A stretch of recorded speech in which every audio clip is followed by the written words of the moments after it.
Hi, I'm Dan Fleisch, and this video is about asking for help in college.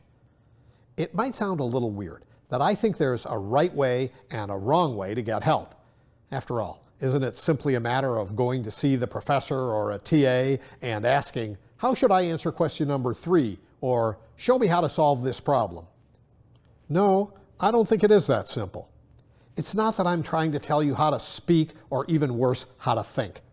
In college, you have complete freedom to think and to communicate with others in any way you choose. But in my experience, there are effective ways to ask for help and there are ineffective ways. And the effective ways are much more likely to lead to the result you want.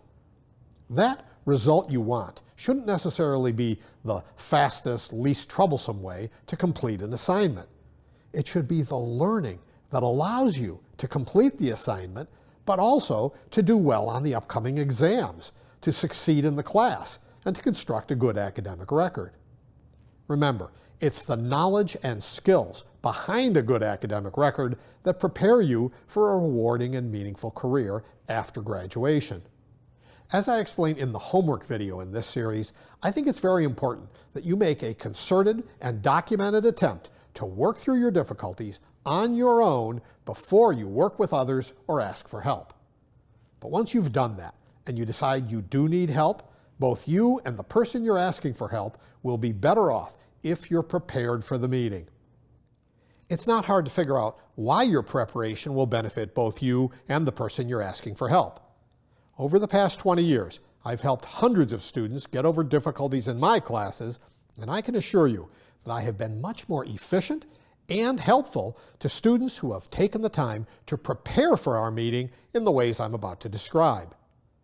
When I meet with prepared students, we can usually get right to whatever is causing the difficulty without spending a lot of time on concepts and techniques that they already understand. And like most professors, I really appreciate it when students respect my time by coming to our meeting prepared. So, how do I think you should prepare and then ask for help? You should prepare by putting in the time and effort to get as far as you can on the assignment or project on your own and writing down exactly what you've done and where you're stuck. Then, when you meet with your professor or TA, I suggest that you start off by telling them which question you're trying to answer or which problem you're trying to solve, and then describing what you think is relevant from the assigned reading, class notes, or other homework questions or problems. That shows the instructor that you've actually engaged with the material of the course, and it gives them the chance to suggest alternative resources that you may find helpful. Even if you're a little embarrassed to admit that you've gotten some help from another student's work or one of those online homework answer sites, be completely honest with your instructor about the resources you've used. Your instructor will be better able to help you if they know exactly where your information has come from. Once you've stated the question or problem and the resources you've used, you should then describe the specific approach you've tried and explain, or better yet show, exactly where you're stuck. With that kind of preparation and introduction, it's usually quite straightforward for the instructor to help you get over the hump. Be sure to take notes as the instructor explains the concepts or techniques with which you're having difficulty. Remember, your goal isn't just to get the right answer for the immediate question or problem, it's to prepare you to be able to answer other questions and solve other problems that will appear on exams or in future classes. Once you've heard that explanation, make sure that you understand what the instructor has told you. It's often very helpful if you then put the explanation into your own words and say exactly how you plan to proceed. That way, the professor or TA can tell that you've gotten onto the right track and you're ready to move on. And when I say move on, I mean either depart the office, probably a good idea to thank the instructor for their help before you go, or if you're stuck on other questions or problems, move on to those. But do not sit there writing out your answer or working through the remainder of the problem. Remember, professors and TAs are usually very busy, and when you're sitting there, you're preventing them from doing their work and you're stopping other students from asking their questions.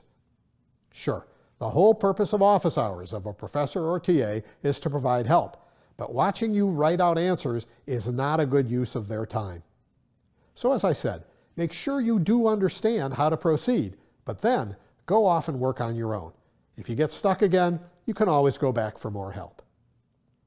Now look, I realize that sometimes you get into a class with a professor or a TA who doesn't seem very interested in helping or whose explanations just don't work for you.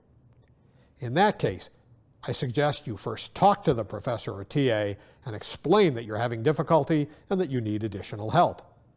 If they can't offer that help, then finding another student who is willing and able to help you may be your best option.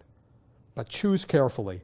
Try to find a student who truly cares about helping you learn rather than just giving you the answer to save time.